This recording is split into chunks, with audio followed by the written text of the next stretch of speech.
I can feel the blood creeping up from the heathens. Got will, got fight, got pride, got reason. If they wanna go eat, then you know I'm gon' feed them. If you're coming for me, hope you're ready for a demon. I got eyes in the back of my head, I'm seeing. Take me for granted and you know I'm leaving. I'ma take what's mine with the webs I'm weaving. I could take this crowd from seeing to believing. Got a taste for blood and my tongue keeps bleeding from the words I spit. So Hello, my name is Holly. Welcome to the MurderSheShed, the place we discuss rarely told crime cases right from my she shed. This is Wacky World Wednesday.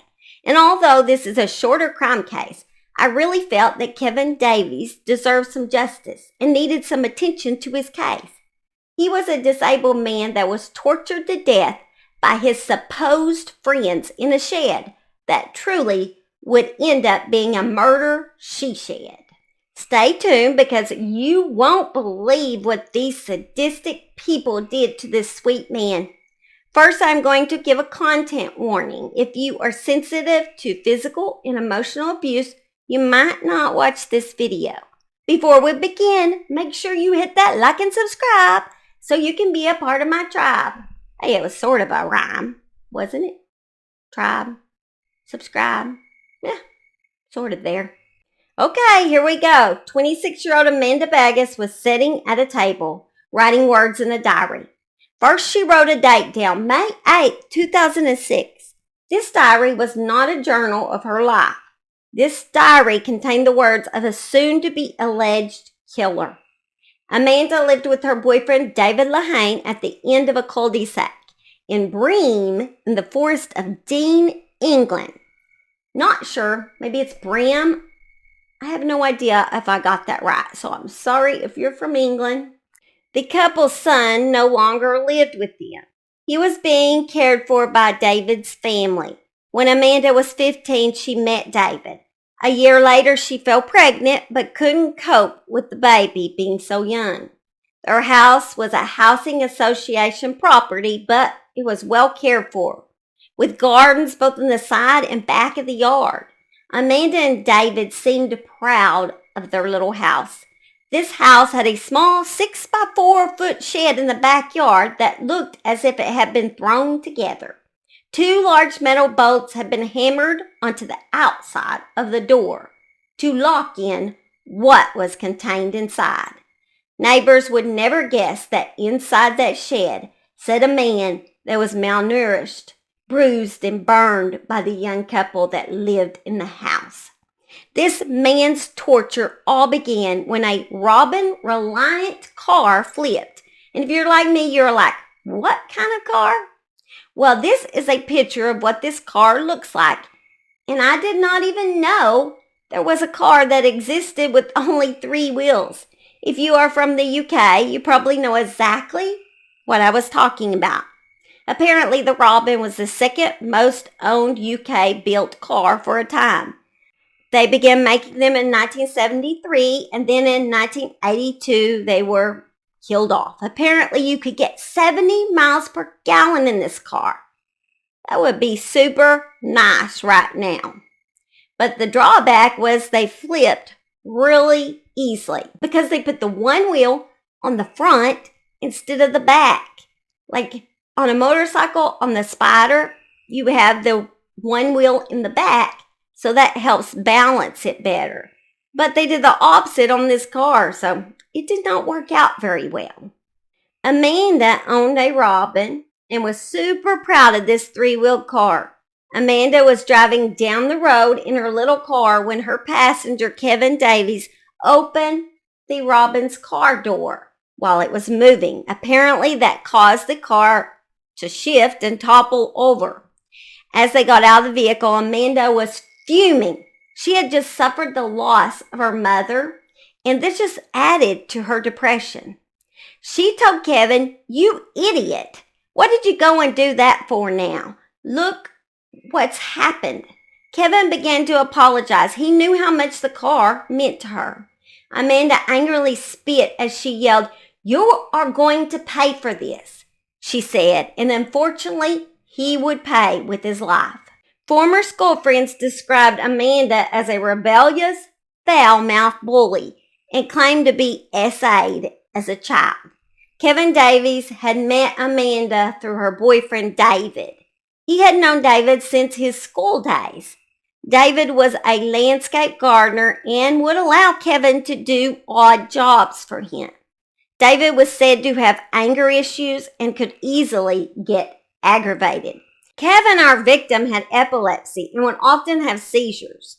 At some point, he became unable to work and began collecting disability checks. Summer was Kevin's favorite time of the year.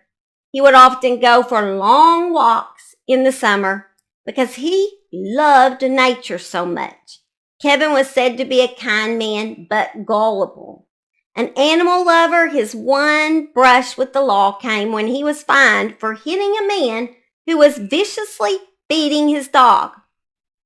Well, I don't blame him. You know how I feel about my dogs.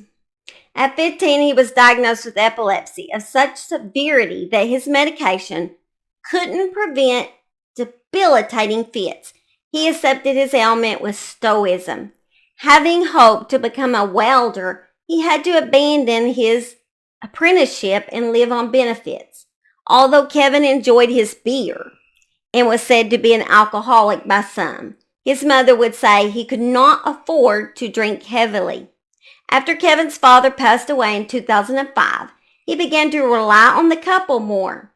When Amanda got home, she told her boyfriend, David, how Kevin had caused her to wreck her car, and they decided that Kevin must pay for the damages done. Kevin came over to their house to apologize about the car. He knew David would be furious. David had hit him a few times in the past, so he was leery of him.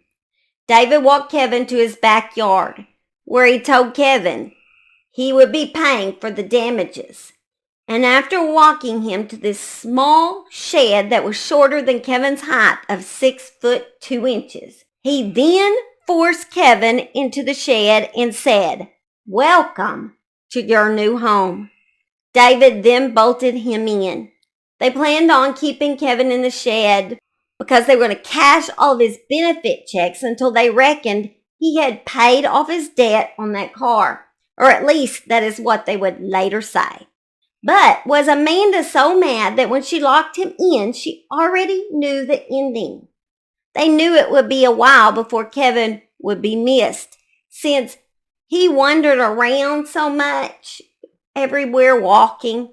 As they went back in the house, they could hear Kevin saying, "David, Amanda." Kevin was confused how these people that claimed to be his friends could do this to him. The violence started soon after Kevin was first incarcerated. They beat him repeatedly with a big wood bar, slinging blood all over the walls and roof of the shed. Amanda just couldn't bear the noise he was making, shouting and banging on things on the side of the shed because he's just trying to get free. She said he's got to be taught a lesson. He's got to learn to shut up. So that is why they started beating him. Amanda and David started enjoying the beatings they were giving Kevin. And not long after they had put Kevin in the shed, the couple would have a roommate move in named Scott Andrews. Scott, who could have chosen to save Kevin, began to beat him as well. They no longer called Kevin by his name. They called him Prick. During the daytime, Kevin was put to work in the house, vacuuming, washing up, and cleaning up after his captors. At night, he shivered in the unheated shed, trying to muffle his sobs so he wouldn't get punished the next day for keeping his captors awake. He was fed only potato peelings and leftovers from their plates. Every week, Kevin's benefit check would go straight into the couple's pockets, helping to keep them in expensive clothes, CDs, and alcohol, which they drank throughout the day. Amanda would put out her cigarettes out on Kevin's bare skin. She would say, "I can't find an ashtray, Kevin. Come over here." It was like she got off on a power trip And when she didn't think he was minding, she would have David or Scott beat him. They would often make him strip off all of his clothes when they beat him and would pour scalding water on his privates, thighs, and arms. They also shaved his head in order to humiliate him. On one occasion, a cross was branded into Kevin's buttocks with a knife, a cross. His larynx and ribs were also broken. They also forced him to drink weed killer. Of course, his family, to whom he was close, were concerned when he just stopped coming to see them. But his captors made sure they didn't come around to check on him by forcing Kevin to phone his mom, Elizabeth James, to say he was okay. "I'm fine, Mom," he said, knowing he'd get the beating of his life if he let slip anything about what was really going on. "I've given up my flat, but I'm living with friends," he would say.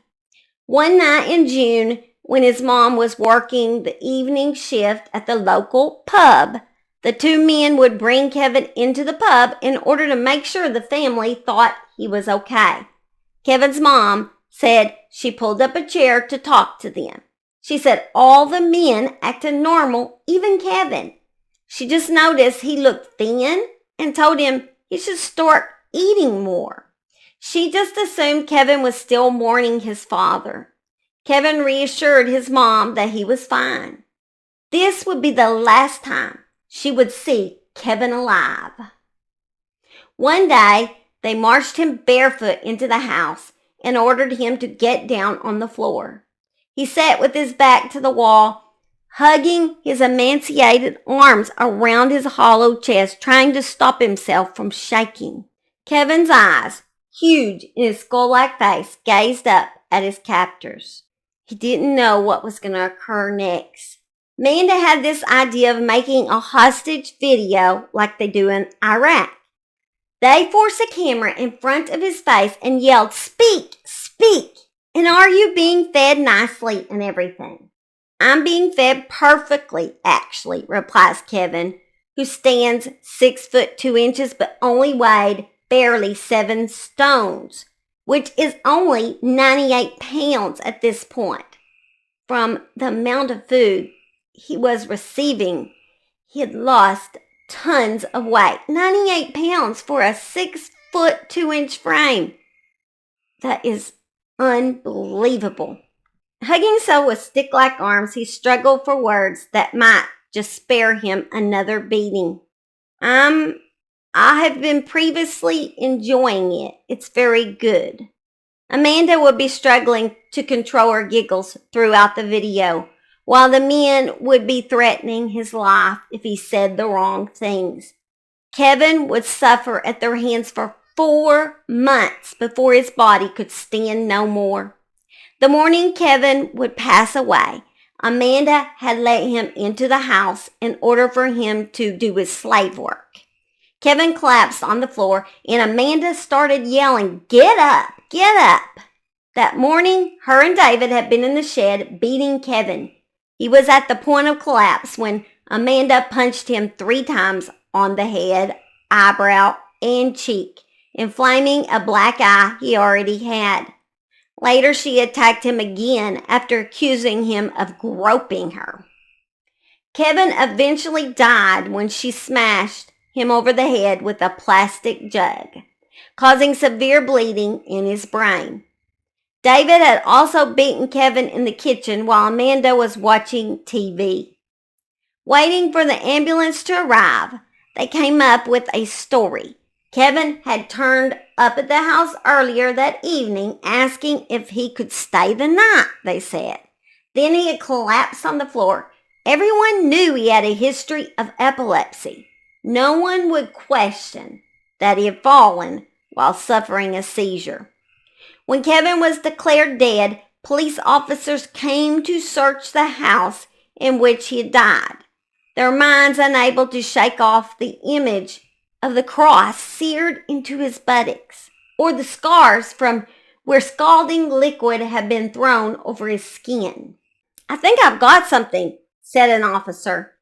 The camcorder with its damning hostage film was wrapped in plastic and removed from the house. They also found Amanda's diary, which would be proof that she was the ringleader, although she attempted to blame it on David and Scott. They also found blood on the ceiling and walls of the shed and the metal boats that he had been locked in with. Amanda's words on the diary were horrific, and these are some of her words. Scott and Dave hit him until quite late cause Prick made a load of shouting. She stated that Dave got back in a good mood after beating Kevin. Made sure Kevin got a good night by getting Dave to beat him up, she said. He came in, having not given him food. Dave smacked him one. Word after word of torture that she wrote out for all to see. All three had originally been charged with murder, but the charge was dropped after experts were unable to rule out that epilepsy may have contributed to his death. You won't believe that Amanda and David received 9 years, and Scott received 8, but all three of them got out after just 4 years. Kevin's mother and Kevin have not received justice for the torture that occurred at the hands of these evil people. I wanted to bring this story up on YouTube because I did not even see one video about the torture and brutal murder of Kevin Davies. They took advantage of his disability and gullible personality in order to steal his checks and to live out their sick fantasies. This is such a sad case of injustice. Maybe at least if his story is told, we can learn to be more observant of what is happening around us. Amanda's neighbors had never suspected the things that were happening just next door. The little old lady that lived next door was partly deaf and could not hear Kevin's screams. Let's learn to watch and listen, and maybe we can save someone's life someday. Yeah, a tough story, and I feel sad for the family. I feel sad for Kevin that they didn't receive the justice that they so deserved. At least in a lot of cases that I do, there is some form of justice. But with Kevin, there was none.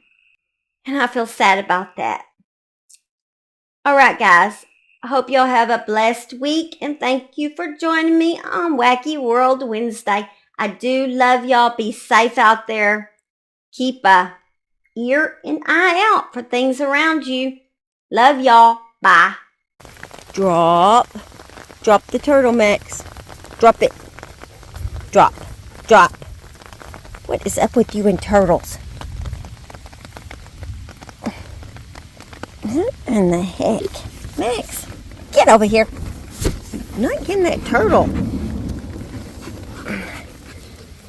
Is it stuck in your mouth? Good Lord, Max. Down. Let go.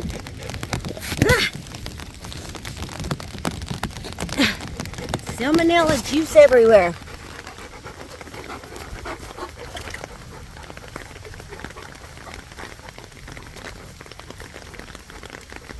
I can feel the blood creeping up from the heathens. Got will, got fight, got pride, got reason. If they wanna go eat, then you know I'm gon' feed them. If you're coming for me, hope you're ready for a demon. I got eyes in the back of my head, I'm seeing. Take me for granted and you know I'm leaving. I'ma take what's mine with the webs I'm weaving. I could take